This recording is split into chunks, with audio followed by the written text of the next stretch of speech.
Everybody, good evening. I'm just going to wait a second to see if either of the two uh, commissioners who aren't here, if they're going to be in. And if not, we'll get started. Just like another minute or so.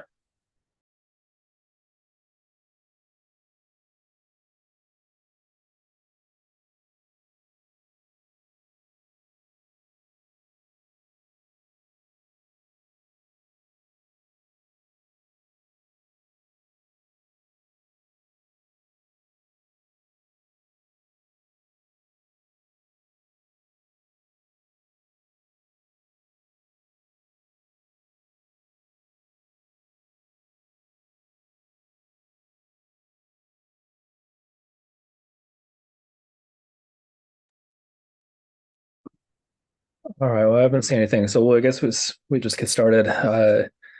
Welcome everyone. This is the November. Geez, I say this every month, but I was amazed. November 2023 meeting of ANC 1C. Welcome. Hope everyone's doing well. I guess we can just get started. We have a lighter agenda than it might seem like tonight, so I think it'll be a pretty swift meeting without being able to predict exactly how to go. Call the meeting to order. I guess we'll just start with introductions in no particular order. I guess, yeah, start from the bottom. Well, the lowest number, I should say. 101. Go ahead. Hi, I'm Daniel. Oh, sorry. It's weird to hear my voice. I'm Daniel Michelson Horowitz, 1C01, the southern tip of the spear. That's from Florida Avenue on the south to Wyoming on the north, and sort of where Florida hits California on the east, to where Columbia and Connecticut hit in the west. So thanks everyone for being here. Hi everyone, my name is Lee Dixon, representing 1CO2, which is Colorama Triangle. Peter Wood, 1C03, sorry, in the middle. Biltmore to 18th and 19th, Biltmore to Wyoming. Hey everyone, Joe Van Y, 1CO4. I've got the northwest corner of the ANC, so 18th and Columbia, up over to the bridge. So Commissioner Margaret Stevens here, 1C05.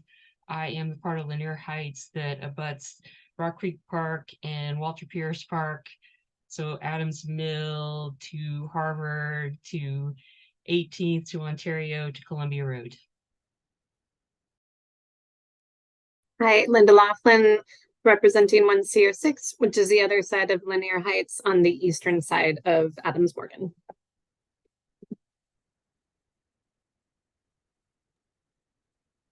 Commissioner Shapiro, I think that's you.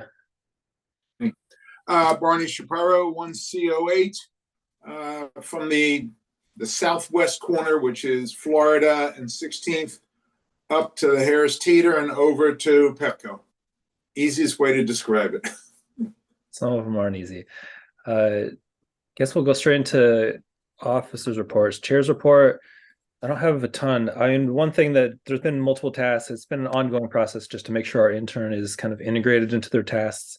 The last person who did a lot of them was here for a decade with us, so it's a bit of a steep learning curve.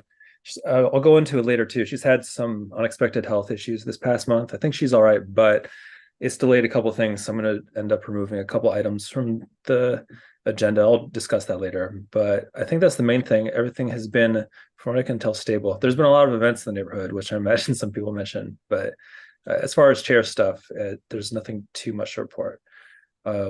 Treasurer Shapiro, you are shaking your head. You ready to give us? No. Wasn't shaking my head. I was just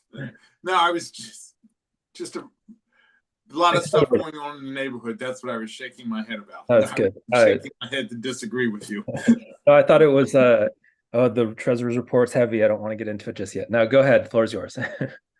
Oh, do you want the treasurer's report now? If you're ready, yeah. Yeah, sure. All right. So I sent out to everyone this morning the fourth quarter financial report for FY23. We do have to take an official action on that and approve that report, specifically that report. In addition, what that shows that we had a bank balance of, I believe, about 8,000. Give me a second. Yeah, 8775. Our book balance, which includes checks that are outstanding now, written after this, was it includes checks written up through today that have not been dispersed, is 613202. We are still waiting on our fourth quarter allotment from the city. I will be in touch with Kent from the office of the ANC tomorrow. He should have every document he needs to do that. We should also, since y'all did approve a budget for last month, there should be no holdups in this current in getting the first and second quarters dispersed this year.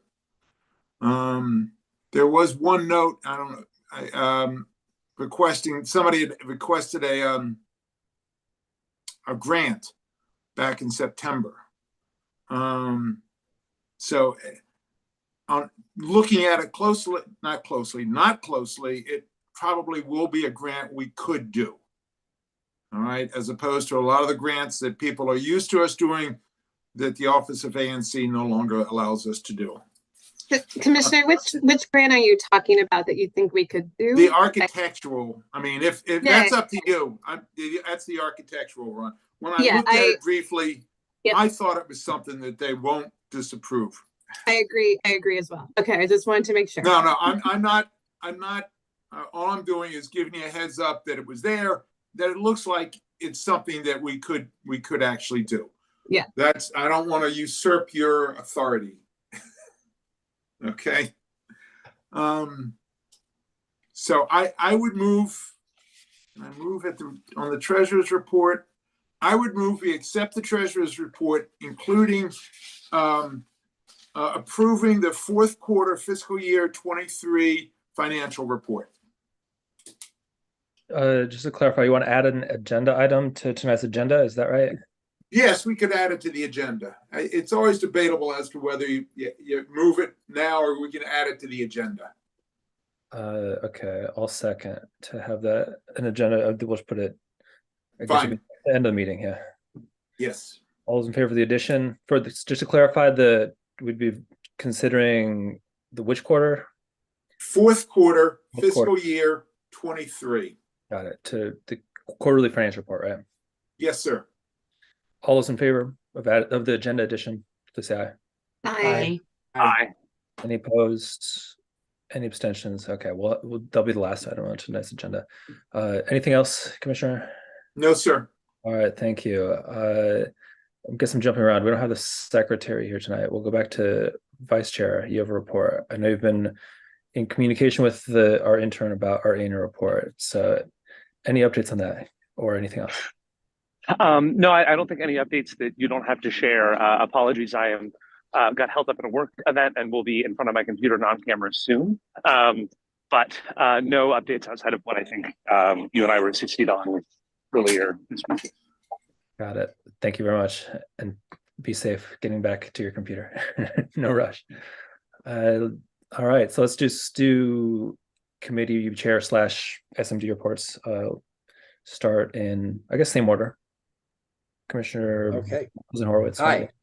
Thank you. Yeah, the only thing I want to note is that on the 15th, Wednesday in 2 weeks, there will be a meeting, a DCPS community meeting about construction on the Adams campus on 19th Street.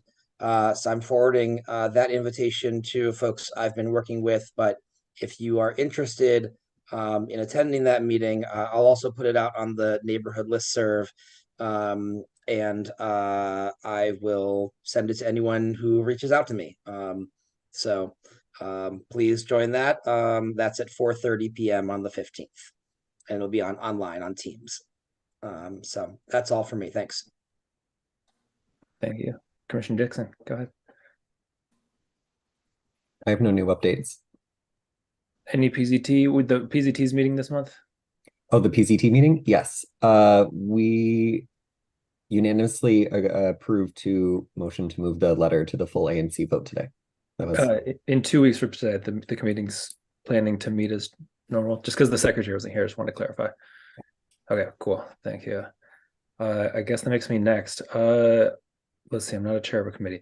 1CO3, there was a dog Halloween costume thing that was really good, constituent to that. I think that Commissioner Dixon, you were a judge. That was awesome. It seemed to be a good event from what I can tell. There's been a lot of, I mean, every month there's new stuff, a lot of new businesses coming in. I imagine Kristen from the bid will be able to get into some of that. There's a lot of new money coming into the neighborhood and new energy coming in, so hopefully that's good. There's been a few specific things in the SMD I've been working on. One, I'm still trying to figure out the best approach to 1841 Columbia. I've been hearing from constituents, and I'm well aware and in conversations with people of the what's probably negligent circumstances of property management. And there's other properties in DC that have had similar issues. So I'm trying to figure out if that could be collectively approached or on an individual building basis is best.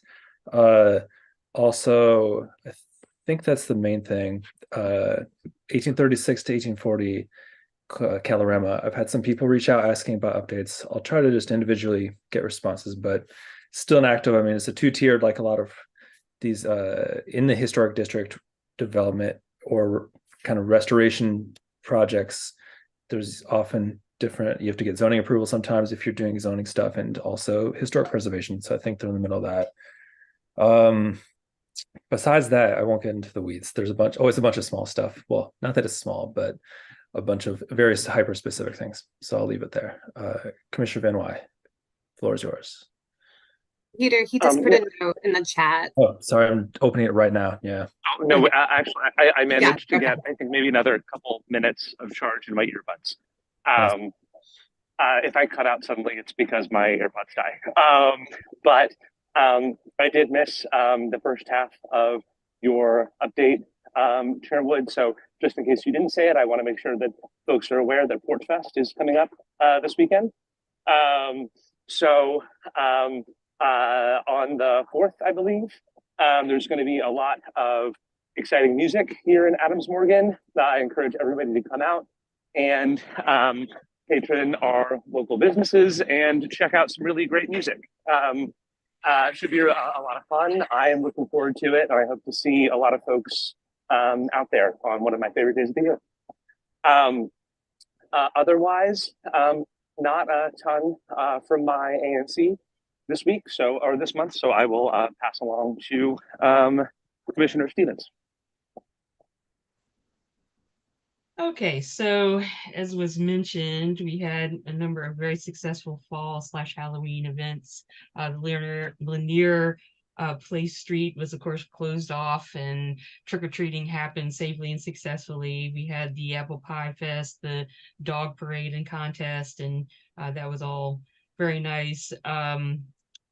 And then I guess for a little bit of bad news, so Foxtrot is still not open for some reason. I pass by and I look at it, it's like kind of one guy working. So I'm going to check on that because everyone's very anxious to patronize that place.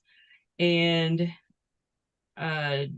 we did, and I don't know if we have had necessarily an overall crime discussion lately, but unfortunately, we have had a couple of armed holdups in my SMD recently, and it's making me a little nervous, and I have to look into it. So maybe we can circle back together to discuss things like that.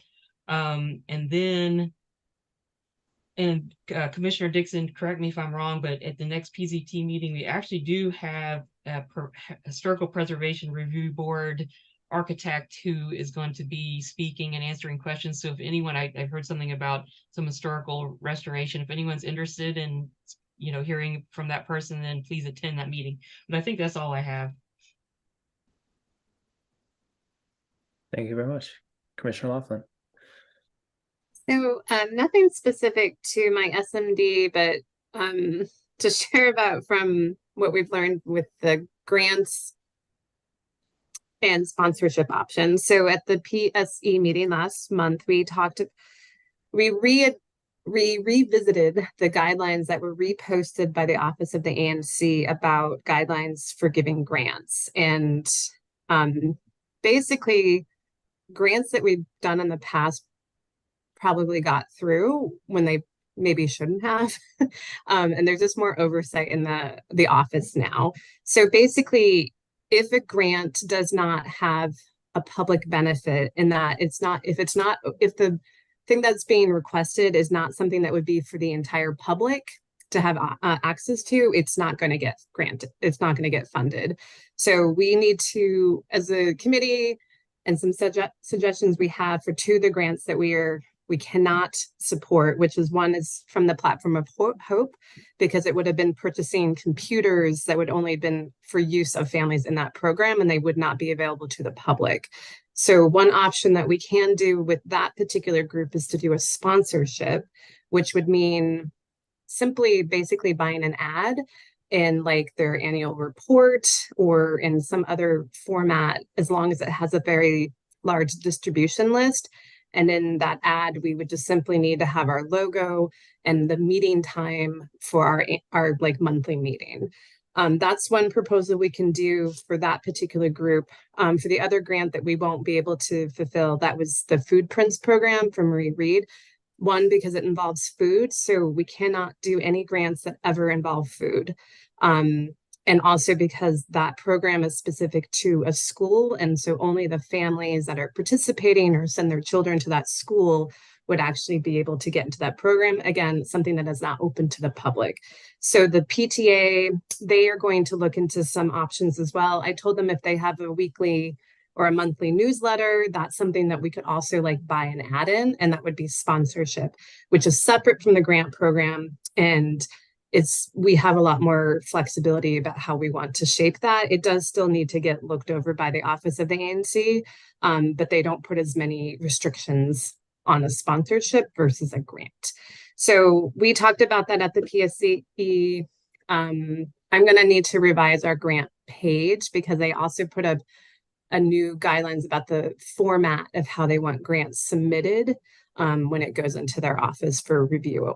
So I may need to, for December's full ANC meeting, may need to bring back a proposal for sponsorship for Platform of Hope.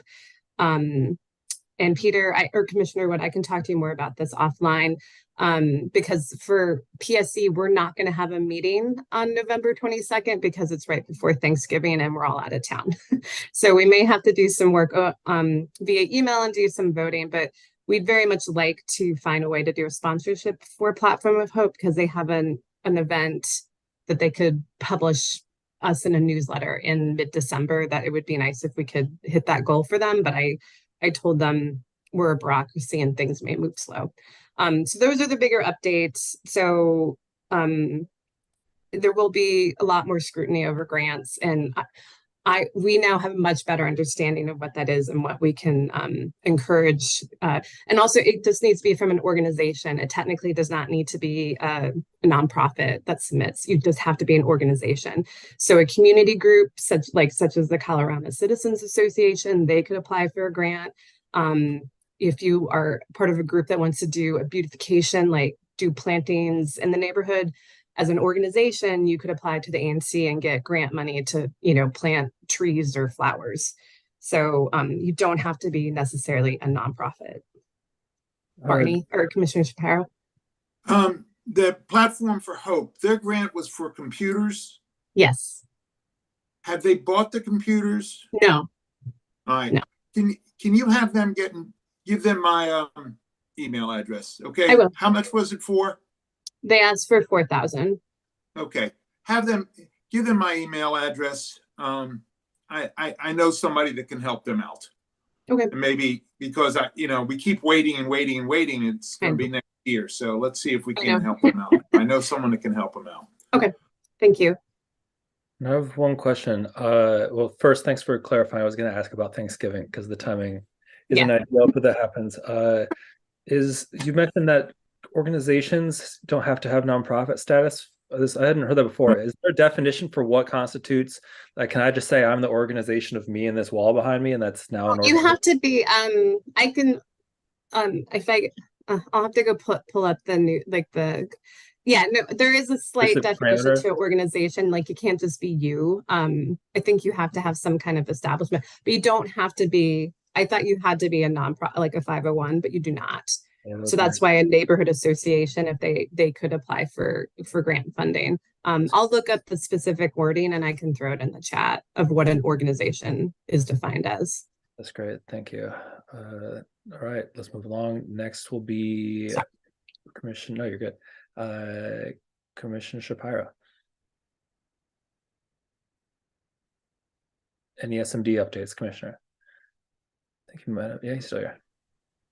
The principal thing we're dealing with is Meridian House in two contexts. One context is the future development, and that is now in court again. So there is a group of citizens who have, retained counsel. They fought against the zoning commission's or the BZA's initial decision and went back and now have gone. Now that is in court again. The court is hearing that case in the next few months. The other issue is Meridian House just is people are up in arms because as a neighbor, they're a terrible neighbor. They operate as a wedding venue principally, and it's creating traffic and safety issues. So I think we're going to end up having something come from my neighborhood asking us to file a formal zoning complaint. I don't know if we're allowed to do that. So I'll be getting back to you all on that one. That's all. All right, thank you. The other commissioners haven't joined, so we'll move along. All right, so next on our agenda, we'll have a bit of a presentation from the Department of Buildings on a topic that we've discussed on multiple occasions. So I think there's some eagerness here on blighted and vacant properties, excuse me.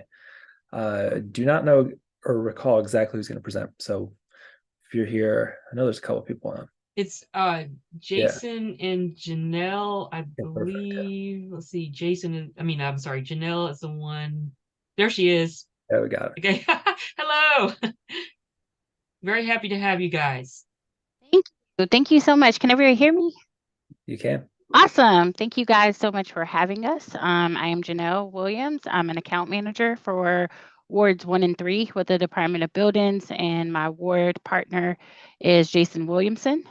We handle escalated issues that come through the agency that have typically just not been resolved through your initial contact, or your permit has gotten hung up in some way, or you're unclear about commentary and you need assistance to try and get you back on speed to getting those things resolved, and how we process routine complaints such as house and property maintenance complaints, as well as vacant and blighted properties, which are always a tough subject for people.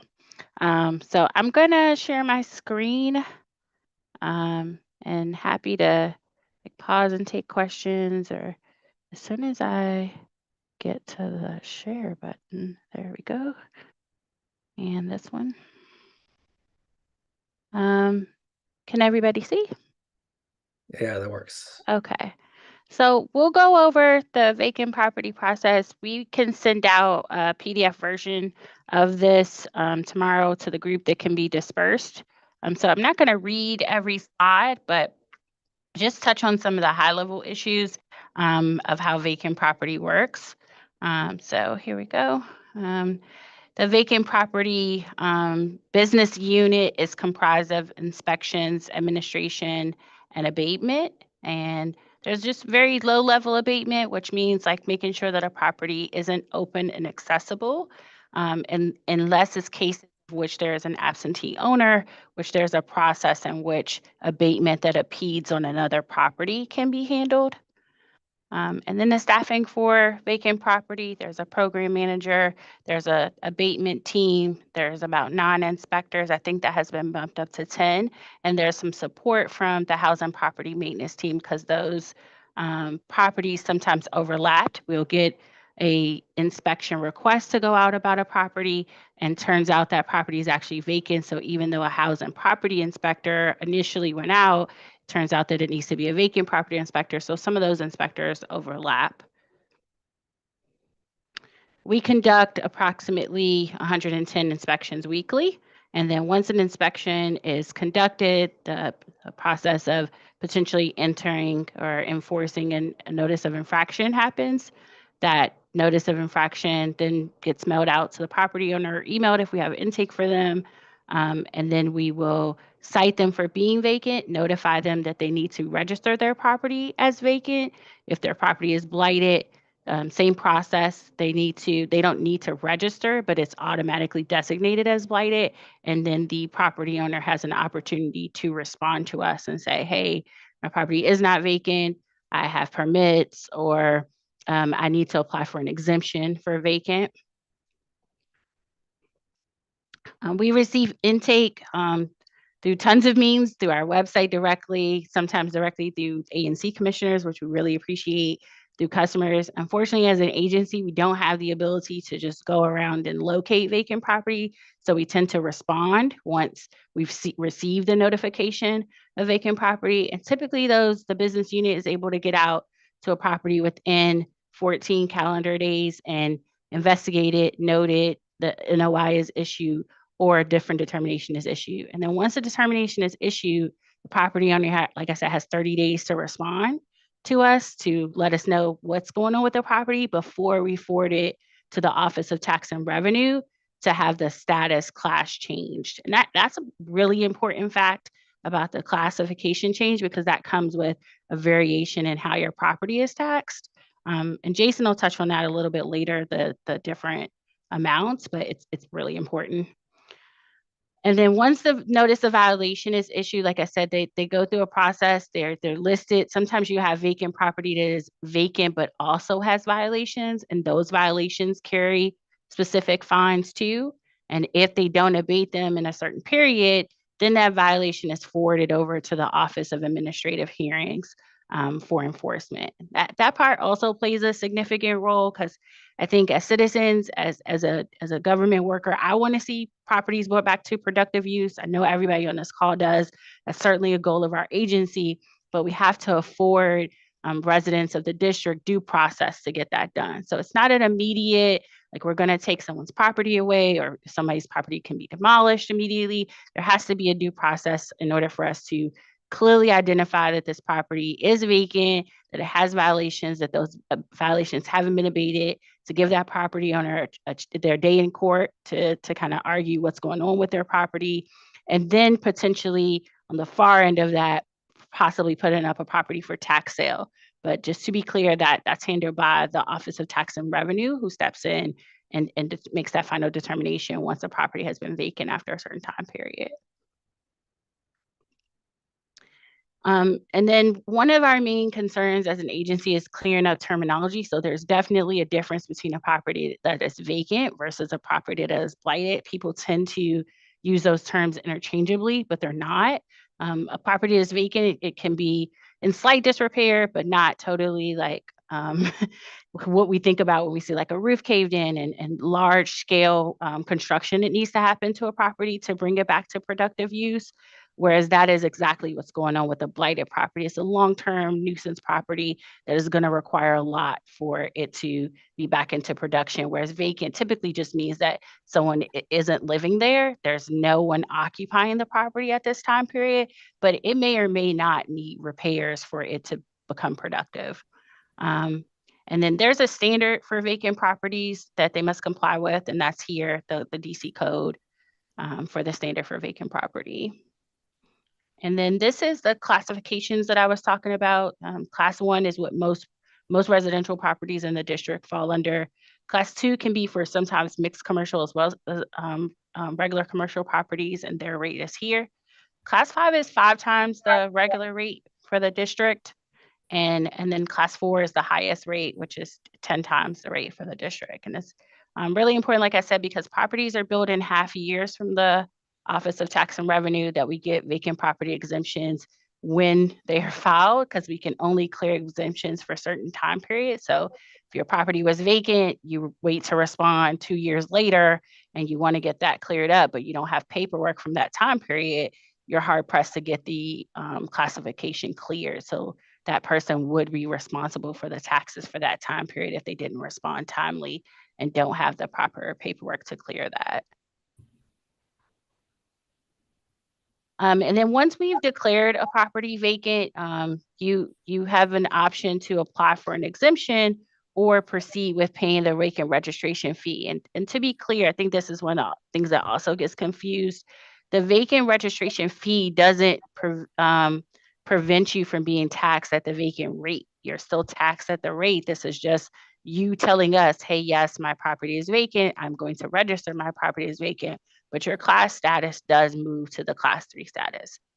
And Jason and I have been discussing internally, along with Donald Sullivan's team, about how we can move from properties just registering as vacant, because that means that their property is still empty, they're not in productive use, they are paying the high classification, but their property still sometimes can be a nuisance and isn't, contributing to our community, isn't providing housing, isn't providing business. So that's one of the things that we're discussing as an agency, because currently there isn't anything that prevents someone from just registering their property and paying the vacant tax at that rate. So I'm going to let Jason present the rest of it. And then if anyone has any questions at the end, we can do that as well too. Hello all. I'm Jason Williamson. I'm Janelle's partner in Ward 1. So just to I guess get started on the rest of this, the vacant building exemption process. So there are a few ways that a property can be that you can claim exemption from taxes for your property. One is the property is under active permitted construction or undergoing active rehabilitation or repair. The property is being actively marketed for rent or sale, that there's an active listing for that property. Property that is the subject of probate proceedings or the title is the subject of litigation, which I think I've seen a couple times. And the property may qualify as temporarily exempt if it is the subject of a pending application for development in front of the Board of Zoning Adjustment, Zoning Commission, Commission of Fine Arts, or Historic Preservation Review Board. And that's something that I've also seen a couple times. And those exemptions, I think typically last for 12 months at a time, because as you all may or may not know, that can be a lengthy process to get approval from some of those organizations. The appeals process, DOB designates properties as class 3 or vacant or class 4 blight. Then it's either denied or approved for the exemption if it's applied for. The owner submits a vacant property appeal form to DOB for review for class 3 vacant. Class 4 blight appeals package can be submitted, and the director has the sole approval authority for that. So just to reiterate, if your property has been determined to be vacant, you can submit an appeal, and that decision is made internally. Whereas a blight package, appeals package, can only be approved or by the director. Denied, the owner may petition for reconsideration within 15 days. DOB has 30 days to issue a notice of final determination. And once that's been issued, the owner can file an appeal with the Real Property Tax Appeals Commission. I admit that I don't know how long that process takes, because that's something that I've never encountered. But of course, if any of you have questions about that, I can certainly get that information for you. Commercial vacant properties. Commercial properties must obtain an up-to-date certificate of occupancy. That's a little bit of a misnomer, when it says up-to-date certificate of occupancy, because they don't necessarily expire. I guess the only reason that it wouldn't be up-to-date is if it was an old certificate of occupancy for a different type of usage. The C of O does not qualify the property to be determined to be commercial to occupied. So just because you have a certificate of occupancy doesn't mean that it is automatically occupied, which makes sense on the face of it. You could have a brand new building and have a C of O and no one occupies it for 6 months or a year or more. The C of O essentially certifies that the building is safe for the general public to occupy. It does not certify occupancy.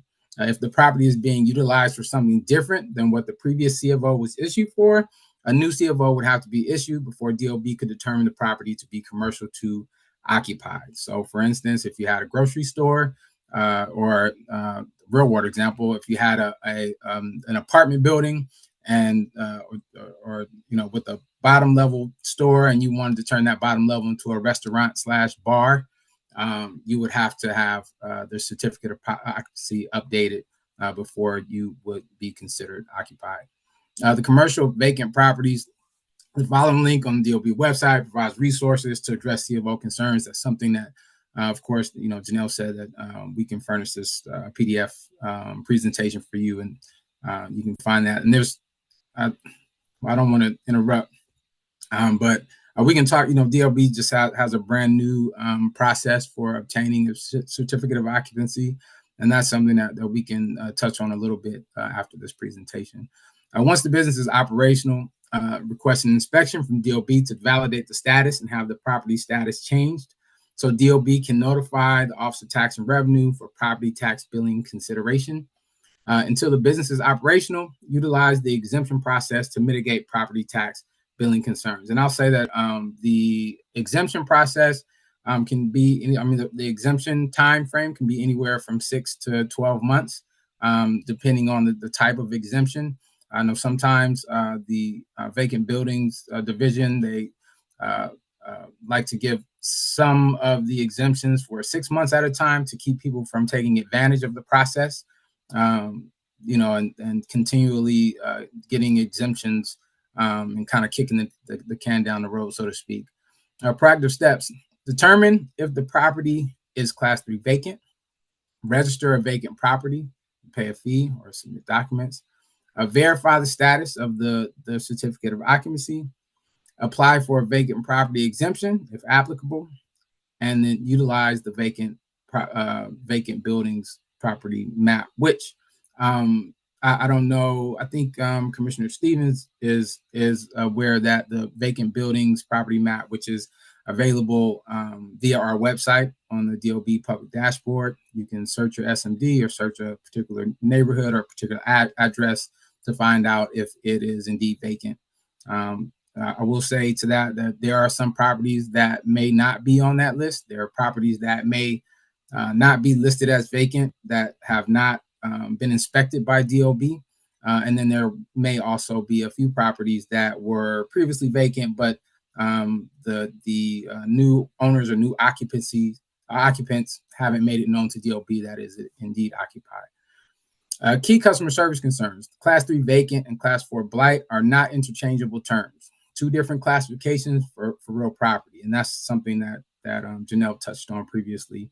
The property has been designated Class 3 vacant, but is occupied, and that does happen sometimes where it's been declared vacant, but the person's moved in. I'll give another example. Often you may have a situation where a developer or builder has rehabilitated or renovated a property. While they're doing the renovation, they apply for a construction exemption while they're doing that, and they're granted that.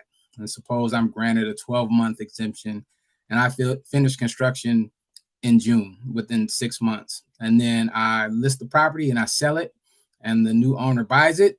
And then me as the builder, I'm happy, the owner's happy, and then, I say bye. And then 6 months later, when the exemption expires, because we haven't been notified of the sale or that it's occupied, then their tax status changes.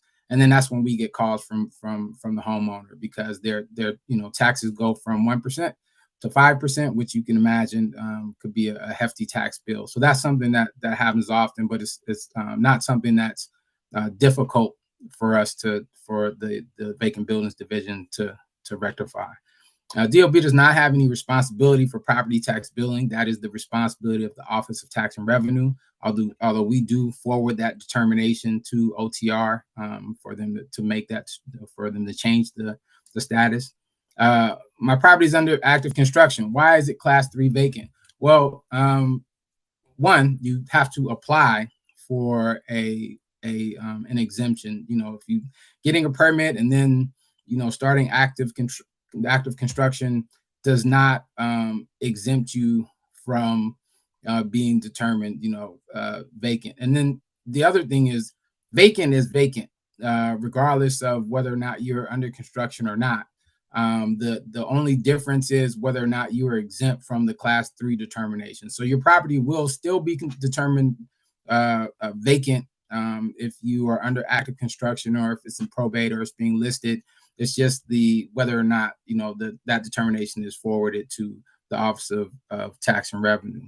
But as far as being Class 3, that there could be a case where you have not registered the property and applied for an exemption through the Department of Buildings. And an approved exemption does not change the occupancy status, which I just kind of went over. It provides temporary relief. Key customer service concerns: a property can be determined to be classed for a blight and can also have violations of maintenance standards, for example, high grass and/or excessive trash. I think that kind of goes without saying. DOB does not address squatters' property owner responsibility. That is the property owner's responsibility and should be referred to MPD. That's a sticky issue, I'll say. We've had a couple of instances within the ward where there's a squatter that's in a building that is otherwise unoccupied, and the owner is, it's one of those landmines where it's difficult for, the MPD can't evict the person without the owner's consent, and then DOB can't go and board it up if there's someone who's occupying it. So it becomes pretty complicated. But the long and short is that that's not something that we address. Now, if the squatter is removed, then we can come and we can board the place up and we can address the vacancy. DOB vacant properties does not cite for rodents. That's referred to the Department of Health. Although our housing inspectors will cite for what they call rodent harborage, which is if you have a property and there are a bunch of trash and debris and boards leaning up against the facade and I don't know, basically making it safe for rodent harborage. Then we can come and cite for that. We can also cite if our inspectors notice that there are rodent burrows on the property, but we don't cite for the presence of rats, and that's something that is primarily the Department of Health. Nor do we abate any rat issues. That's also the Department of Health. Vacant property cannot cite for tree limbs or growing over the property line. That's a civil issue between the property owners. DDOT Urban Forestry has limited enforcement authority, so they basically deal with trees. That's not DOB. And the fastest way to resolve any vacant property concern is to request an inspection. This can be done by anyone with the online form or report to DC via 311. As I talked about, the vacant property map, which is accessible, via the DOB website from the homepage. You can go to the About section, and then there's a public dashboard where you can also access that. Automated scheduling of inspections can be scheduled by the property owner. You receive email updates for the inspection process. That's kind of that's something that you can kind of try to and click through that once you get a copy of the presentation. But you can schedule inspections. All of our inspections can be scheduled automatically through the agency website, and it's fairly user friendly. Any of you who've been to the agency website, from the homepage, you can schedule housing inspections, vacant property inspections, illegal construction inspections, and the like. Important note that anyone can request an inspection. So you don't have to be the property owner. You don't have to be the tenant. You as a commissioner can say, hey, that property looks vacant. I checked the map. I don't see that it's listed. I think I should schedule an inspection for it, and we'll go out and inspect. And this is just an enforcement graphic that kind of shows how all of these three divisions: legal construction, the rental and housing property maintenance, and the vacant and blighted buildings division, and how the enforcement works. Generally, and I tell people all the time, generally the tool that is at our disposal is to issue notices of infraction, which have accompanying fines, and then those kind of go through the pipeline and they're adjudicated through the Office of Administrative Hearings. However, that do say that process, it is a process, and it takes some time for it to wind its way through that. But we can, if there is a property, say in your SMD, and it's vacant and has housing or property maintenance issues, if we come out and we inspect and we issue an infraction and a fine, if that property hasn't been evaded, then you can call again and we can send another inspector out and we can issue another fine. It's our hope that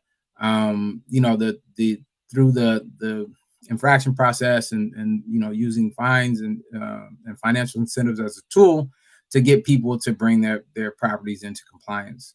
And of course, no one likes to pay more money. I think as far as the vacant property is concerned, I think the increased tax designation is a very effective tool in getting people to at least reach out to the agency and try to get their properties in order. And finally, if you want to connect with DOB, there's dob@dc.gov, Facebook, Twitter, Instagram, and dob.dc.gov, which is our agency website. And all of you, I believe, have JLL and I's email addresses, and you can always reach out to us for any concerns, any advice, any guidance on anything that's DOB related. Really appreciate it. Lots of good information. I'll open up to questions. I have a couple. One is from the comments, but also it's my question because I think it's referring to a property in the district I represent. You talked a lot about getting vacant properties that status. What happens if a property is misidentified as such? What's the best process? Because I know of one, and I think that's the same one we're thinking of from the comments, where the people that own it live upstairs. They just don't operate a business from the first floor anymore, and they just kind of woke up one day and saw stickers on the window. They had no idea what's going on. So what advice should we send to them? So they can request a vacant property inspection, or Mhm. they can complete the vacant property response form, which I'm happy to drop in the chat after the question period. And that'll ask them to upload utility bills as well. Okay. Sometimes people, I will let you guys know front, people try and use that as a means to say I'm occupying this property and they have the utilities on, but they're not actively using it. And in those cases, we still require an inspection of which we will enter the property to validate that it's occupied. So I tell people to just go ahead and request an inspection and not just to submit the vacant property response form, just to manage their expectation that there may still be an inspection. So it's like Jason described, like we don't know that your property upstairs is occupied. So that's the best way to resolve that. Okay, that's helpful. And then the second question, I mean, it might be two parts, I'm not sure, but is there any difference between how single family housing and multifamily, like a condo unit or an apartment or a co-op unit, is that all dressed in the same way, or is it different if it's inside a multi-unit building? In terms of vacancy or an occupancy? Yeah, and just the terms of the process and what can be done, because I know of situations of both, well, multiple types all in my same SMD. So I'm just not sure. Some of them have been handled, some of them are still open. I just want to make sure that everyone's informed properly.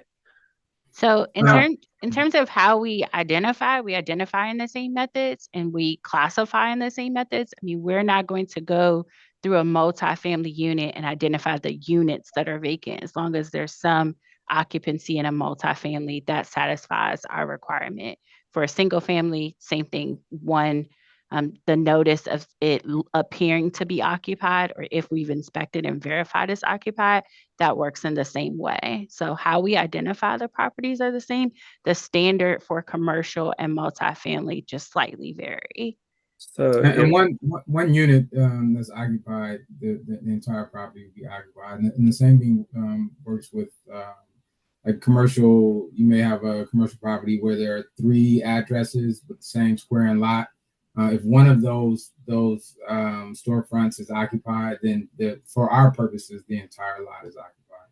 Okay, so I think I got my answer, but for example, like a co-op, there's at least one owner, one resident who is essentially a hoarder and hasn't lived on the property for like 7 years, and also seems to have no problem paying the property tax.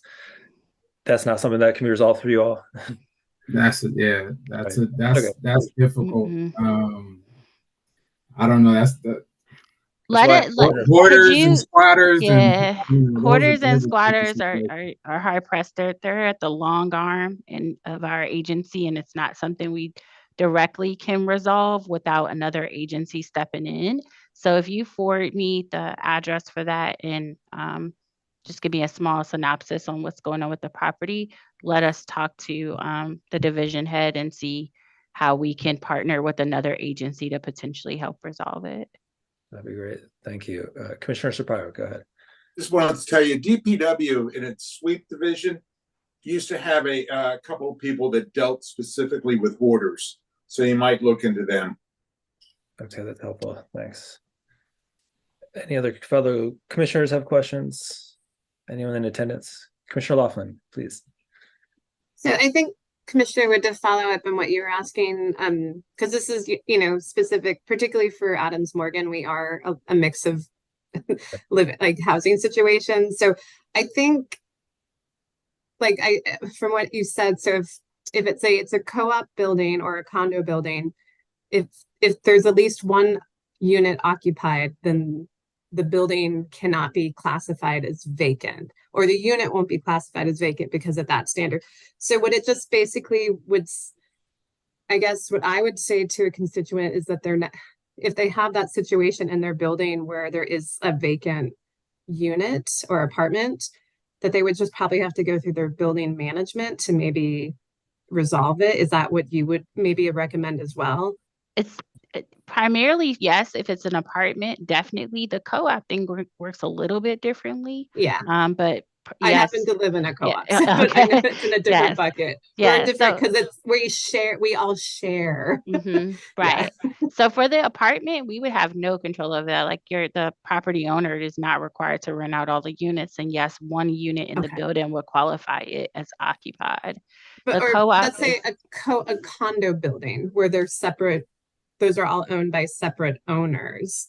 But if one of the co-op or one of the condo units has been vacant or maybe falling into disrepair, would it still be on the condo board and their management to address that, and they can't go through DOB? I don't believe so. Like I said with the same one, let me take this back to the vacant property manager and see if it falls differently, because it does have a different square lot if it's a condo versus if it's an apartment building. So let's see how we would investigate that. We haven't gotten many, at least since I've been here, many complaints in that way. So I don't want to answer incorrectly. I prefer to get the correct answer. No, I appreciate it. Thank you. I know it's complicated. Yeah, a Great little. questions, Commissioner Laughlin. Yeah, I also happen to know Keith Parsons, so you can say hi to him, or I can say hi to him later tonight. Yeah. Keith Parsons is our new strategic enforcement officer who was just recently confirmed, or close to confirmation, I should say. Close. Commissioner Stevens, go ahead. I just want to make sure that you guys do send that slide deck to us. That's a lot of useful information with a lot of useful links. So if you could do that, that'd be fantastic. So that's all I had. You guys go ahead with other questions. I think that's all we've got. If I don't see any other hands up, really appreciate your time tonight. This is really helpful. I know there was some praise for you in the chat before. I wanted to second that. Really appreciate what you're doing for the community, because this stuff isn't easy, as you made clear, and try to balance that nuance. We appreciate it. I think the more that we can educate, especially our ANC, the more that our residents are educated. I know it's hard. I live in Ward 8, Jason lives in Ward 7, and we want to see these properties in productive use too, but we have to manage our expectations about how quickly that's going to be done. And it's certainly not an overnight process, and we all have to step in and play our role to help get it on track as quickly as possible. Well said. Well, thanks again. Have a good evening. Appreciate you being here. Thank you. Thank you. Feel free. I heard an earlier topic where you guys were discussing the housing property maintenance issue. And so even though it might not be something Jason and I can resolve directly ourselves, feel free to email it to us. We're happy to forward it to the correct people in our agency. That's great. Thank you. Have a good night. You too. So moving next to public announcements. Anyone from the community wants to have a couple minutes. If you're representing an organization, ask that you keep things relatively brief and focused on the month of November. Let's see, we have a couple hands up. First, Gerard Allen from the Mayor's Office of Community Relations. Welcome.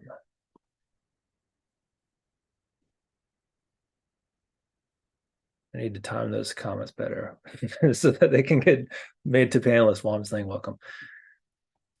Gerard, the floor is yours. Appreciate that. Chairman, how you guys doing? Haven't seen you guys in a while, right? I had death in my family recently, so I've been out of office trying to work my way back in the swing of things. Jason and Janelle, they're great, awesome. I try to relay that in the message. I have a couple of announcements, and I just want to drop this with you guys. Today, MPD and Mayor Bowser announced the tracking tag distribution program. Mayor Bowser and the Metropolitan Police Department announced a pilot program to provide district drivers in selected police service areas with free digital tracking tags for their vehicles.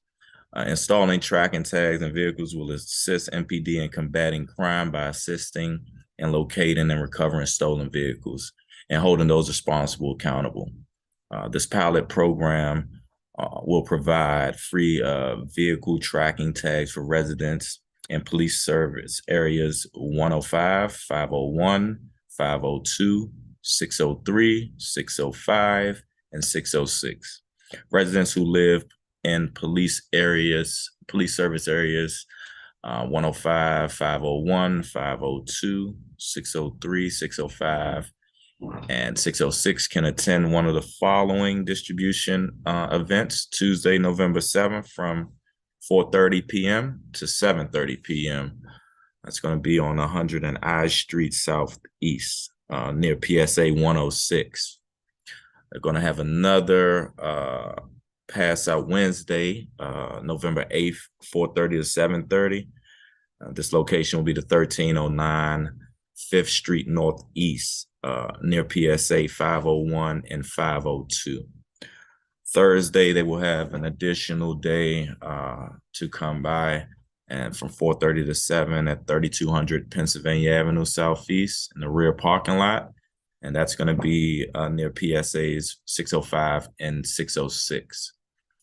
This pilot program is part of the city's strategic collaboration and multifaceted approach in combining legislation, community engagement, and innovative technology to enhance public safety and hold criminals accountable. So I do want to leave that note, as well as leaf collection program, encouraging residents to compost holiday pumpkins and gourds, and leaf collection will begin on October 30th and continue through January 20th. Officials also reminded residents that they can compost pumpkins and gourds at the district food waste drop-off location, and highlighted the upcoming snow dry run.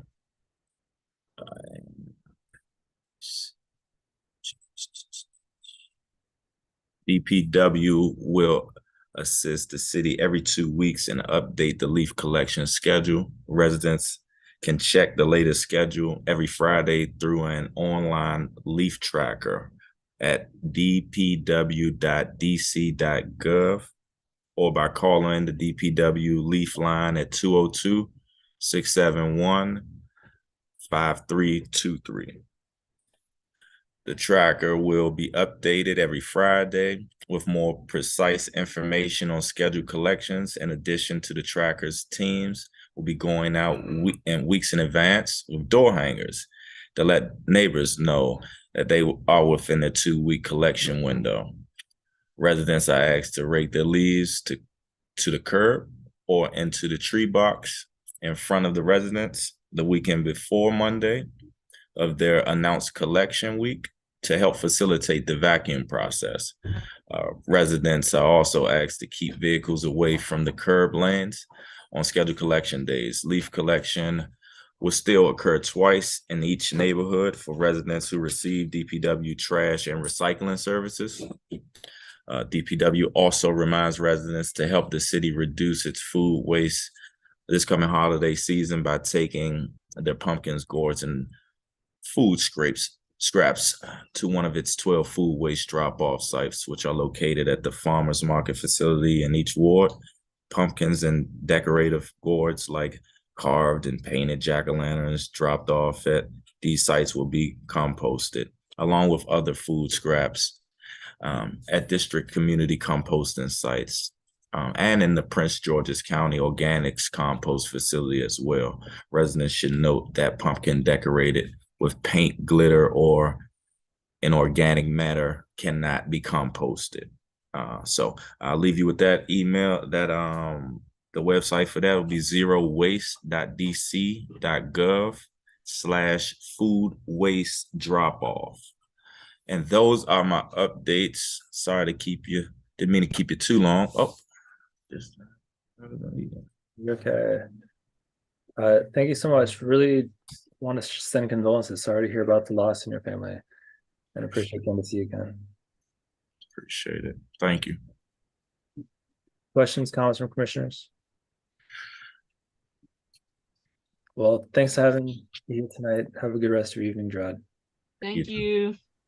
Thank you. Looks like next is Christian Barton from the Adams Morgan Partnership and Business Improvement District.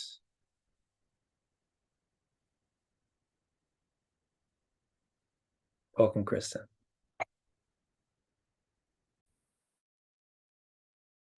Hey everyone, how are you? All right. Sorry, my voice is a little hoarse. I got a flu shot the other day and then got some flu symptoms. Funny thing. So I don't think I'll be doing that again. This is like the second time I've gotten flu symptoms from getting the shot. So it's a little frustrating. But lots to share. So thank you again to Margaret for serving as a judge last Saturday at the apple pie contest. I hope you had fun and enjoyed that. I know you ate a lot of apple pie, so hopefully hopefully you weren't, sick from eating too much pie the rest of the day, I guess. But we raised the, we sell the slices of pie that the bakers make, and some of the bakers actually made extra pies. So we raised a total of $2,363.70 for Jubilee Jumpstart. So it's really great. I think that's the most we've ever raised. So that was really terrific. And Jean, who's the interim ED there, was saying that that donation will double their budget for their family engagement program. So I don't know all the details of what that program is, but it will double that budget. So it's really terrific. The drag story time events that we've been doing in Unity Park on the last Sunday of the month. We did the last one this past Sunday. We do those we do them May through October. So this past Sunday was the last one. They've been really great events. We have, 30 or 40 kids and their parents come, and it's organized through DC Public Libraries. And they've become really popular. We do it in Unity Park in front of the hotel. And if the weather's not great, then we can move into the community center at the hotel, which we've had to do a couple times. But this last Sunday, they were all outside, and it was a really great event. And then Porch Fest, I heard Joe talk about it. So yes, the rescheduled date is this Saturday, the 4th, from 2 to 6 p.m. It looks like we're going to have great weather. So I'm really glad that we postponed it. It was the right call. And we have 18 porches and 2 main stages. So we have 20 locations and over 80 bands that are signed up to perform. So unfortunately, we did lose Mark Bryan and the Screaming Trojans. Mark Bryan is with Hootie and the Blowfish, and he was not able to reschedule to this new date. But we have some other, really great bands. Mike Clem, who used to be with Eddie from Ohio, which some of you might know. He's going to be performing at 2:00. We've got a really fun cover band called Gotcha Covered that includes some of the same musicians from Screaming Trojans. And we've got the Airport 77s and Ari Vox and the Experience Band, which is the big, brass go-go band. So there's a lot happening, and I think it'll be really fun. So we're going to be passing out the free wristbands again at the two headquarters. So we're going to have headquarters at both in the plaza by Truist Bank, and then in front of our office at 2424 18th Street. So because we're closing 18th Street between Columbia and Calorama, there'll be a lot more activity in that area. So there's going to be one stage at the entrance to Hoffman Alley there by Van Leeuwen Ice Cream. That'll be one stage, and then there'll be another on the corner by the bank. And so we'll have one headquarters at the near Truist Bank, and then we'll have another one closer to the other stage on 18th Street. So you'll be able to pick up a map and the list of all the businesses participating in the wristband deals. There's over 50 businesses that are doing some kind of special. So there's a lot that people can take advantage of.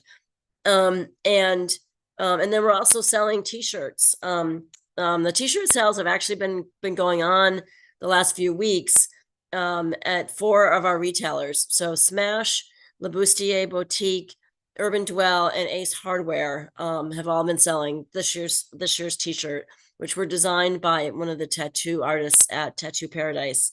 Those are $20. And then last year's shirts we'll be selling at our headquarters tables for $10.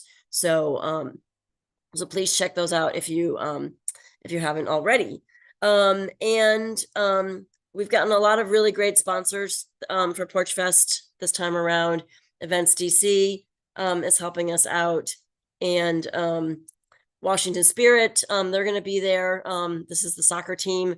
They're going to be there with some soccer balls and activities for people to check out. And Up in Smoke, Lars Etzkorn Law, Catoctin Creek, Gifted Curators, and Aetna. Aetna is our big sponsor of all of the pedestrian zones. So we're really thankful to all of them. I think that's it for Porch Fest, unless people have questions. But yeah, it's from 2 to 6. And you can pick up a map at either of the headquarters, or the map's also going to be on our website too, admiralporchfest.com. And then the holidays, which are right around the corner. We're going to be doing a new holiday display in the plaza there in front of Truist Bank. It's going to have a theme of All I Want for Christmas Is You. And without saying Christmas, it's going to say All I Want Is You. And we've hired an architect and design studio to build this creative new concept from scratch. They're going to be fairly large aluminum tree-like sculptures that you can walk inside of. And then they'll be illuminated with LED lights. And then the words will be kind of spread out in the middle of the plaza, also with LED lights. So it's going to be really cool. It's very original. We did a competition, and this was the one that won, that came in under budget and was the most creative. So we're getting a public space permit now for that. They'll be installed probably right around Thanksgiving, and we'll do some kind of kickoff event probably right after Thanksgiving for those for the new display. And then throughout the month of December, we will have some additional events with caroling and hot chocolate and hot cider to encourage people to come to Adams Morgan during the holiday season. And then we'll also be installing the flitter decorations and the garland on the light poles. So you can look for those to go up right before Thanksgiving. I think November 20th is when those will all be installed. So we're getting to the point now, because we've been doing this for a number of years, that pretty much every light pole that's available will have some kind of decoration on it on Columbia Road and 18th Street and then Florida Avenue. So look for those. And then date nights will be coming in February and March. So we're going to start planning for that right after the holidays. So I'm happy to take any questions if people have them. As always, lots of things going on. Thank you so much, Commissioner Yeah. Sagani. All right, thank you. All right, have a good night. Thank you. Okay, so now we'll move to consent agenda, which we won't have one. As I kind of mentioned before, our intern, she's been in regular communication with us, so that's been helpful. But she's had some health issues that came up unexpectedly and basically got in the way of her getting to things. So she's been focusing. I told her to focus on the annual report. I'll discuss that later, but we don't have any minutes. So something that we can do is just we won't have minutes for September, October until at least next month. So hopefully I'll help as well fill in gaps so we can get on that regular agenda. First item came from the ABC committee this last month. So it's, I think in 1C09 is Harris Teeter, the neighborhood grocery store. I was able to get in contact with Harris Teeter, or yeah, well, their corporate people and then one of their outside attorney representatives, and basically just listed from constituents and fellow commissioners, talked to Commissioner Jones, talked to Commissioner Paschini. They were awesome. They were really good. They were very responsive. I had multiple calls with them. They had multiple people. It took a chain of command to get from North Carolina to Adams Morgan and rope in some other people along the way. But they basically went item by item and said, this is what we're going to do differently. I emailed a bunch of that. I don't have the email in front of me, but off the top of my head, basically trucks, they want help trying to get cars to not park illegally in the loading zone because they have that established so they don't block traffic on 17th, or at least so it's minimal. It's a citywide issue. I told them that there's only so much we can do, but we're happy to continue advocating because everyone wants its parking to be well managed, and it's not always the case, or just people to park responsibly. Also, noise. There's been multiple different noise complaints. One was high-pitched noise that might be an anti-loitering for children type of noise. I don't think that was the case. Other stuff, someone was saying it was generators. Generators are actually on the top of the building to isolate it away from where people could hear it. So it was actually trucks, which I learned a bunch about their distribution process. They have diesel trucks, but they're refrigerated. So when they are parked for deliveries, they actually switch off the diesel so it's not super loud and they plug it into electric. But the electric units they used to use on some of the trucks had these really annoying sounds. So they've discontinued those trucks, the ones that made the annoying sounds, and they fixed that. There's another issue that I think it was Commissioner Shapiro you emailed from some other constituents about other noises. They're not really sure. Are they within an hour or two? They responded to me saying they're looking into it. If I get more information on that, I'll send that along. But they seem to be really proactive. There's another question of how their trash is really, really smelly during the summertime, especially.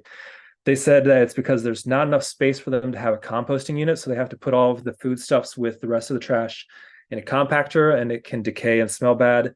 They are now going to, because of us raising this, power wash the entire loading dock at least once a year, if not more times if needed, so they can get the scent that lingers washed away.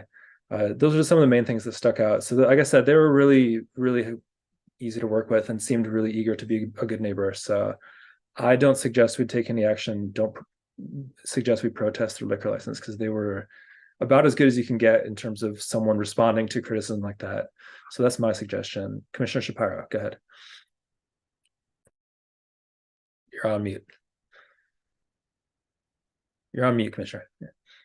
I totally agree with you. They are responsive. In terms of their compactors, you might suggest to them that once a month, when whoever their vendor is, before they return the compactor, they have it washed out. It's expensive to them, but that really has more of an impact than hosing the whole thing down once a year. It's the compactor itself that is the problem. Yeah, they didn't specify like which areas, but they are definitely open to doing something along those lines. So I'll make sure that's clear to them, because they were, like I said, they were very good. I didn't even have to, for some of the items, make suggestions. They said, hey, we want to do things differently. You're right. We're going to do this. And that's a good idea. Any questions, comments, concerns from everyone? All right. So yeah, let's just let that item die. That was nice to see it resolved the way that we like to see things resolved. And hopefully that continues forward. But they also are sending easier lines of communication. So if things continue or were to resurface with them, we can get to them quickly, and they seem to be pretty good about it. Next items from the Planning, Zoning, and Transportation Committee. It's a letter that was passed, I think, unanimously. Commissioner Dixon, you want to give any introduction to this? Sure. So we heard a presentation by Jubilee Housing on their recent acquisition of the property 1800 Columbia Road Northwest. There was a letter that was drafted by Commissioners Wood and Falaschini, and it was unanimously adopted at the meeting. Perfect, thanks. I think that, yeah, there's a link in the agenda. I mean, it's basically, as we've discussed before, there's change of circumstances of the property, which is in my single member district I represent. Essentially, correct me if I'm misquoting my own intentions, but the idea is to basically express as an ANC to Jubilee that we are an appropriate body to discuss what community interests might be there and to try to, democratically represent those in good faith conversations with them as they move forward. So just kind of trying to open up that line of conversation or communication. Any questions, comments, concerns, commissioners, attendees? All right, I will, it came from committee, so it doesn't need a second. I'll move that we send this letter to Jubilee. All those in favor, please say aye. Aye. Aye. Any opposed? Aye. Any abstentions? The motion passes 6-1. Let's see, next item on our agenda is... I didn't mean to, was not a nay, sorry. Oh, you're a yay. Okay, so it's okay, just bad timing. Passes unanimously. Okay. Next item is the annual report. As I said, so actually I kind of just want to discuss this for a second. The best of my understanding, we have to just have an annual report passed every year by December 1st. So this is our last full meeting before then. DC code doesn't specify if we have to actually vote on that, which we've always, as far as I know, in my terms or past term, we voted on it each year, but it's not ready tonight. Like I said, our intern's been working hard on it. I've talked to her, and so has Commissioner Van Wy, but she just had health issues. Then she said she was really upset that she had to delay a lot of stuff. So I'm thinking we don't necessarily need to vote on it, or we could say vote on it with the intention of having it passed around before we post it publicly, because it's really just having something posted that's a recap of the year. Anyone have any thoughts, comments, suggestions on how we should address this? Because we just don't have an annual report ready for review and voting for tonight. And we technically have a month until it needs to actually be posted, but we don't have a meeting until then. I'm happy to chime in. I mean, I think, she's been working diligently on the report, and there is a sort of half product that is not ready for prime time, but it's clear that there is progress coming along, and it's looking like it's in good shape. And when it is finalized, I'm confident that it's going to be a good product. So I think that sounds like a good solution, Chair Wood. I think that makes sense. Yeah, I mean, maybe even just like over planning it, we could vote tonight to post whatever gets made with the understanding that we've already been monitoring it as it goes on. It's just an unfortunate delay for reasons that are out of everyone's control. So any other thoughts? And thanks for that, by the way. I think the idea of posting it or approving it contingent upon a final review works. Yeah, that was going to say. I still move. Okay, and I'll second that, just with the caveat that would make sure it's distributed to everybody. As far as I can tell, I mean, ideally the general public can see it, but it's not like a super binding document. It's just a summary of what we did in the past year, but with some extra details that takes some extra effort. All right, so all those in favor? Motion on the floor is to post our annual report once we get it circulated sometime this month. All those in favor say aye. Aye. Any opposed? Any abstentions? The motion passes 7-0. Next on our agenda, letter of support. So this did not come from committee. Basically, I'd communicated this before. ANC 3C has been working pretty hard on the Taft Bridge, which is the bridge that's the northwesternmost corner of ANC 1C on Connecticut. The long bridge that doesn't have guardrails to protect people from jumping off. Multiple people have in the last couple of years, and so they've been working very hard to change that, to make it safer. And they asked us, and I think also ANC 2B, although they didn't have anyone able to attend, to have a multi-ANC meeting with, I think it was the Historic Preservation and someone else, I forget whom, and some other community members, to basically be able to say that they've done a multi-ANC meeting to try to do this really difficult balance, which is having genuine openness to public input and also recognizing that discussing issues of self-harm and suicide when they're broadcast too widely can have detrimental effects. It can cause people to start considering those options, which is in no one's real interest. So that's what they've been trying to do. Basically, at the meeting, there was a presentation of what has happened so far in terms of options developed to change the bridge. And basically, it's kind of a sort of typical situation, which the really good ones are expensive and the not so good ones are cheap. But there's one that seems to be potentially a good compromise, which is what this letter suggests supporting. It's the one that ANC 3C has already voted to support. This letter was a pretty similar replication of their letter that's already been passed and sent. So basically, it's just to say, and I sent the slides around, I don't have them posted online or anything, but it's essentially just an extension. It's not literally an extension, but the new railings would look like an extension of the current color and style, just taller. Historic preservation seems to be leaning to wanting to be able to get this moving. Basically, it seems like everyone wants it to move, except for one party, that is the DC Preservation League, which is a private entity, but because they have I forget the exact term, a certain type of status that allows them to be essentially a collaborator in the process. They are concerned that the change might be unflattering to the aesthetics, and they've been problematic according to the ANC 3 and C. I haven't dealt with them myself, but that said, tomorrow there's actually another sort of, I don't know if it's a barrier or a hurdle, but another meeting that is important is with the National Capital Planning Committee, the NCPC. They have a meeting, and ANC 3C, as well as Dr. Chelsea Van Hoff, I forget how to say her last name. She's the survivor of the person who did take their life on that bridge. They're going to be speaking. They asked for, if we were to support this letter, to have me just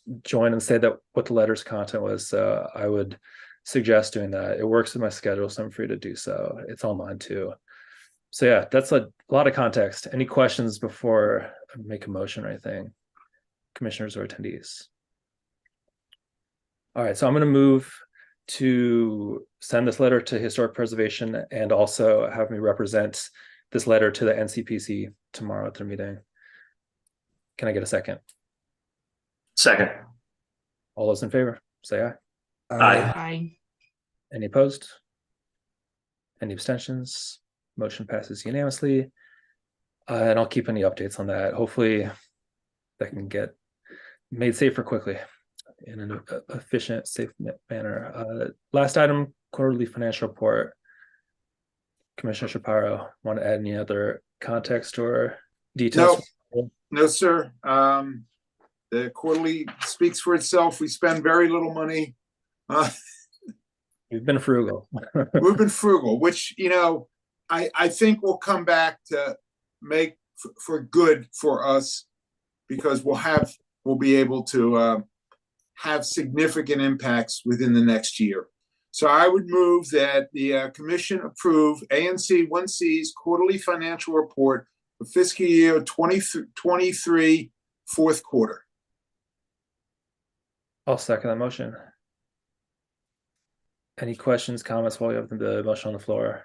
Attendees? Looks like we're good. All right. All those in favor of passing this, and hopefully that means we'll get to the close of the calendar year with our books in order, right? Close enough. We'll get there. Our books are in order. It's Well, just our books in order in terms of communicating to the people that want us to send them stuff. That's what I mean. I appreciate all your work. I know you've been working very hard on this stuff, and anyone that's been a treasurer knows that it can be a lot. All those in favor passing your Aye. Aye. Aye. Aye. Any opposed? Any abstentions? Passes unanimously. And I believe that is a full agenda. That's it for, well, we're just starting November. That's it for our November meeting. Meeting's adjourned. Have a good night, everyone.